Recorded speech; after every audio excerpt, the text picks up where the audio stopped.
had I realized at the time, but Kayla really did have a plan laid out for her and Cooper. A year later, and they're still dating. Unfortunately, I didn't get to meet Jaxson that day. He was there meeting Melissa Carmichael.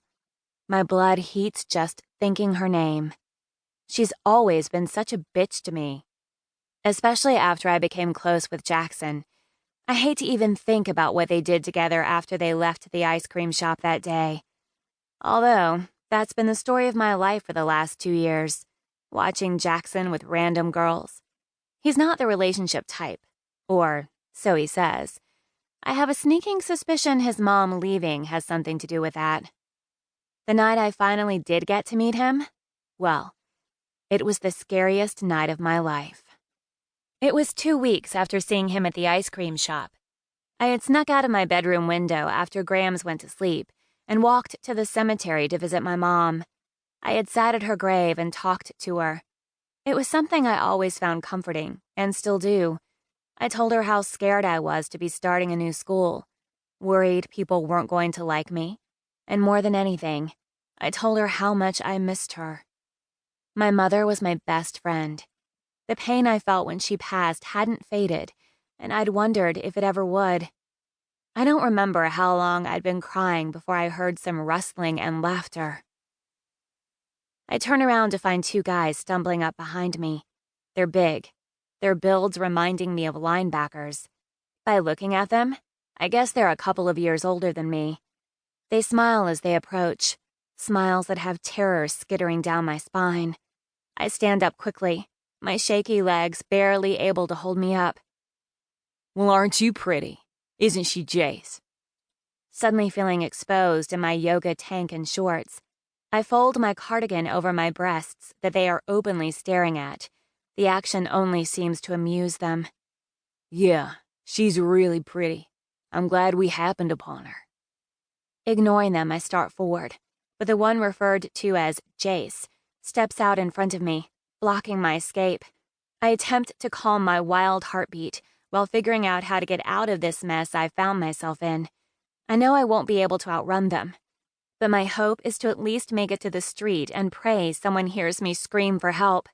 Unfortunately, it's exactly what they anticipate. I don't make it far before one grabs a fistful of my hair and yanks me back against him. His hand clamps over my mouth with brutal force, muffling my screams. You stupid bitch, shut the fuck up. With every bit of strength I possess, I fight against him, kicking and shifting, trying to break the hold he has on me. But none of it makes a difference. He's too strong. He drags me back to my mom's grave, while his friend Jace watches, his hand stroking over the front of his jeans. My eyes close in disgust as bile inches up my throat. Come on, fucking help me, man. This bitch is squirmy. Jace snaps to attention and grabs my kicking legs to help carry me. They drop me on my mother's grave, the hard impact knocking the breath from my lungs. The one behind me pins my struggling arms above my head, while Jace sits on my legs, restraining them.